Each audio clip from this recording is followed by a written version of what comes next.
आपने ऑप्शन दिया है, 3 ऑप्शन दिए हैं। पहला ऑप्शन भूख, दूसरा ऑप्शन बेरोजगारी, तीसरा ऑप्शन आत्महत्या।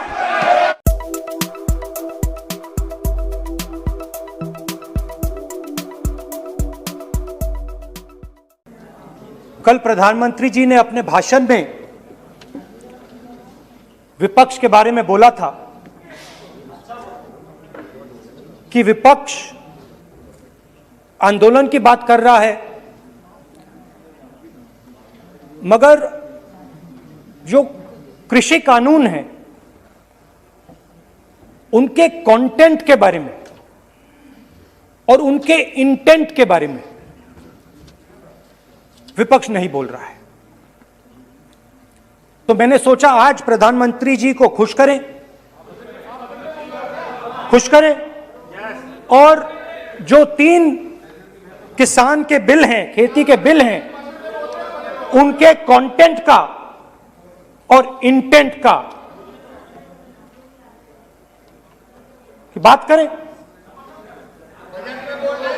हाँ, बजट पे बोलेंगे। आप शांत हो जाइए प्लीज।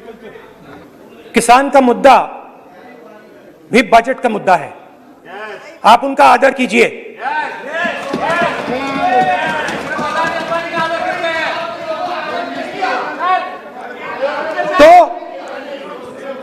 तो बात है कि इन 3 कानूनों का कंटेंट और इंटेंट क्या है। तो पहले कानून का कंटेंट क्या है? पहले कानून का कंटेंट है कि कोई भी व्यक्ति देश में कहीं भी कितना भी अनाज, सब्जी, फल खरीद सकता है, जितना भी खरीदना चाहता है खरीद सकता है। तो अगर खरीदी देश में अनलिमिटेड खरीदी होगी तो मंडी में कौन जाएगा? मंडी में कौन जाके खरीदेगा? तो पहले कानून का कंटेंट मंडी को खत्म करने का है। इसका लक्ष्य मंडी को खत्म करने का है। दूसरे कानून का कंटेंट क्या है कि बड़े से बड़े उद्योगपति जितना भी अनाज, जितना भी फल, जितनी भी सब्जी स्टोर करना चाहते हैं वो स्टोर कर सकते हैं, कोई लिमिट नहीं, जितना वो होल्ड करना चाहते हैं कर सकते हैं। दूसरे कानून का कंटेंट एसेंशियल कमोडिटीज एक्ट को खत्म करने का। दूसरे कानून का कंटेंट जमाखोरी को अनलिमिटेड तरीके से हिंदुस्तान में चालू करने का। अब तीसरा भी कानून है। तीसरा कानून का कंटेंट जब एक किसान हिंदुस्तान के सबसे बड़े उद्योगपति के सामने जाकर अपने अनाज के लिए, अपनी सब्जी के लिए, अपने फल के लिए सही दाम मांगे तो उसे अदालत में नहीं जाने दिया जाएगा। तीसरे कानून का कंटेंट आपको याद होगा, सालों पहले फैमिली प्लानिंग का एक नारा था, आपको याद होगा, हम 2 हमारे 2। अब मैं इंटेंट की बात करता हूं, कानून के इंटेंट की बात। आज क्या हो रहा है, जैसे कोरोना दूसरे रूप में आता है वैसे ही ये नारा दूसरे रूप में आया है। आज इस देश को 4 लोग चलाते हैं, हम 2 और हमारे 2। जैसे उस टाइम नाम सब जानते हैं, आप बोलो, आप डिस्टर्बेंस मत। हम 2 हमारे 2। ये किसकी सरकार है? हम 2 हमारे 2 की। आप आसन को पहले कानून का इंटेंट बताता हूं। आप आसन को संबोधित करें। पहले कानून का इंटेंट माननीय सदस्य, आप आसन कि हमारे दो मित्रों में से एक जो सबसे बड़ा मित्र है, उसको पूरे हिंदुस्तान के अनाज, फल और सब्जी को बेचने का अधिकार। यह है पहले कानून का इंटेंट। नुकसान किसका होगा? नुकसान ठेले वालों का होगा, नुकसान छोटे व्यापारियों का होगा, नुकसान जो लोग मंडी में काम करते हैं, लाखों लोग, उनका होगा। अब चलिए दूसरे कानून की इंटेंट की बात करते हैं। दूसरा कानून का इंटेंट दूसरे मित्र की मदद करने का है। दूसरे मित्र को पूरे देश में अनाज, फल और सब्जी की स्टोरेज की मोनोपोली दी जा रही है। आज दूसरा मित्र 40% हिंदुस्तान का अनाज अपने साइलों में रखता है। ये कांग्रेस पार्टी की बैठक नहीं है, ये सदन है। फल और सब्जी अगर बजट में साइलोज में रखेगा। ये सभा नहीं है। प्रधानमंत्री कहते हैं सर मैं अध्यक्ष जी आपको कहना चाहता हूँ, जब आपने बजट के लिए चर्चा के लिए पुकारा, मैं बता रहा हूँ, एक मिनट बैठिए। माननीय सदस्य, आज बजट पर चर्चा है, मैं आग्रह करता हूँ। प्रधानमंत्री कहते हैं बजट पर कि मैंने ऑप्शन दिया है। हाँ, आपने ऑप्शन दिया है। 3 ऑप्शन दिए हैं। पहला ऑप्शन भूख, दूसरा ऑप्शन बेरोजगारी, तीसरा ऑप्शन आत्महत्या। ये 3 ऑप्शन आपने दिए हैं। अब देखिए मामला क्या है। मामला यह है कि हिंदुस्तान का सबसे बड़ा बिजनेस, सबसे बड़ा व्यापार एग्रीकल्चर का है। अब बजट 40% आबादी इस पे जीती है, इससे जीती है। 40 लाख करोड़ रुपए का धंधा है। दूसरे कानून का इंटेंट है कि एक व्यक्ति को आप पूरे देश के अनाज की स्टोरिंग की मोनोपोली दे दो, और जब किसान अपने अनाज के लिए सही दाम मांगने जाएगा तो जिसके पास स्टोरेज की मोनोपोली होगी वो मार्केट में अनाज डालेगा और किसान से कम पैसे में खरीद करेगा। लक्ष्य है कि इस देश की जो रीढ़ की हड्डी है, किसान, मजदूर, छोटे दुकानदार, व्यापारी, उस रीढ़ की हड्डी को तोड़ के टुकड़े टुकड़े करके 2 मित्रों को दे दो। Sir rule 218, sir rule 218। Sir आपने माइक बंद कर दिया। बोलना दीजिए, बैठिए। माइक बंद कर दिया सर आपने। सर बैठिए, आप क्यों डिस्टर्बेंस कर। खैर, इससे होगा क्या? जब ये कानून लागू होंगे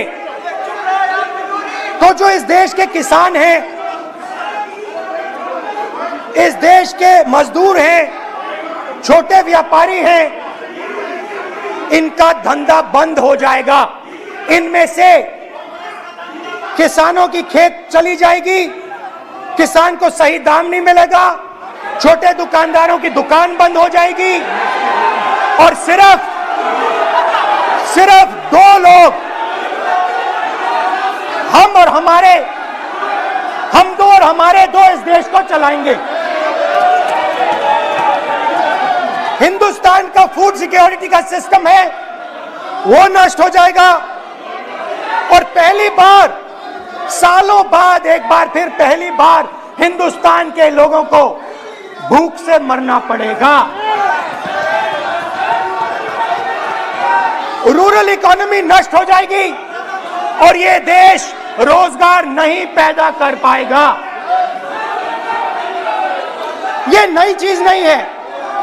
ये आप मत सोचिए कि ये नया अटेम्प्ट है, पहला अटेम्प्ट है। ये पहला नहीं है। ये काम प्रधानमंत्री ने हम 2 हमारे 2 के लिए पहले नोटबंदी में शुरू किया था। पहली चोट नोटबंदी थी। आइडिया क्या था? गरीबों से, किसानों से, मजदूरों से उनका पैसा लो, बैंक में डालो, और हम 2 हमारे 2 के जेब में डालो। स्मॉल मीडियम सेक्टर को खत्म कर दिया, किसानों को बर्बाद कर दिया। वहां नहीं रुके, फिर गए जीएसटी, गब्बर सिंह टैक्स, 5 अलग अलग टैक्स, और फिर से उन्हीं बेचारों पर आक्रमण, उन्हीं किसानों पर, उन्हीं मजदूरों पर, उन्हीं व्यापारियों पर आक्रमण। फिर कोरोना आता है। कोरोना के समय मजदूर चिल्ला चिल्ला के कहते हैं हमें बस का टिकट दे दीजिए, हमें ट्रेन का टिकट दे दीजिए। नहीं नहीं नहीं, तुम्हें नहीं मिलेगा, तुम पैदल घर जाओगे। एक मिनट माननीय सदस्य प्लीज।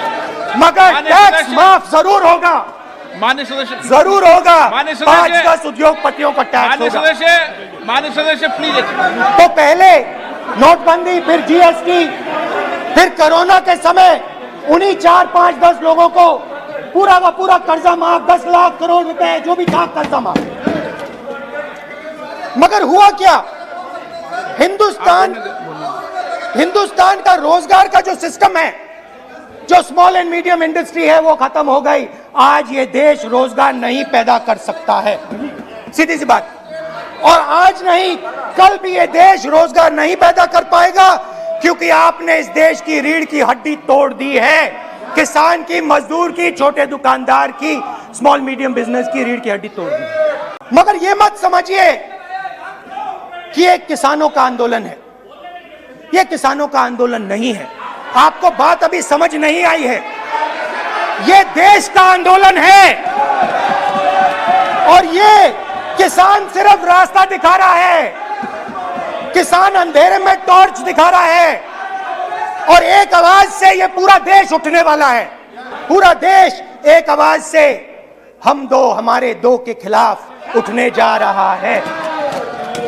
और ये याद रखिए, मैं कह रहा हूं, लिख के ले लीजिए। आप सोचते हो कि हिंदुस्तान के किसान को, मजदूर को, छोटे दुकानदार को अपने पैसे से, अपने धन से परे कर सकते हो, ये आप सोचते हो। आप ये सोचते हो। आप लिख के ले लो मुझसे, किसान 1 इंच पीछे नहीं हटने वाला है। किसान आपको हटा देगा, मजदूर आपको हटा देगा, छोटा दुकानदार आपको हटा देगा, मगर वो पीछे 1 इंच नहीं हटने वाला। आपको कानून वापस लेना ही पड़ेगा। अब बात करते हैं बजट की। जब बजट पर बातचीत करने की बात उठी थी, प्रेसिडेंट्स एड्रेस पे बात करने की बात उठी थी, तो हमने कहा था, विपक्ष ने कहा था, हमें किसानों के आदर करने के लिए किसानों के सब्जेक्ट पे अकेला बोलने दीजिए। एक साथ हम सब मिलकर किसानों के मुद्दे पे बोलेंगे। स्पीकर सर ने सरकार से पूछा, और सरकार ने कहा नहीं, किसानों के मुद्दे पर चर्चा नहीं होगी, बजट पे होगी और प्रेसिडेंट्स एड्रेस पे होगी। अलग चर्चा किसान के मुद्दे पे नहीं हो सकती। तो प्रोटेस्ट में मैं कह रहा हूं, मैं बजट पे आज यहां टिप्पणी नहीं करने वाला हूं। मैं आज सिर्फ किसान के मुद्दे पे बोलूंगा, और उसके बाद मैं अपना मुंह चुप कर दूंगा। अंत में मैं कहना चाहता हूं कि जो 200 किसान शहीद हुए, उनको इन लोगों ने श्रद्धांजलि नहीं दी। मैं सब सांसदों से कहना चाहता हूं, मैं अपने भाषण के बाद 2 मिनट शहीदों के लिए मौन रहूंगा। आप मेरे साथ खड़े हो जाइए। धन्यवाद।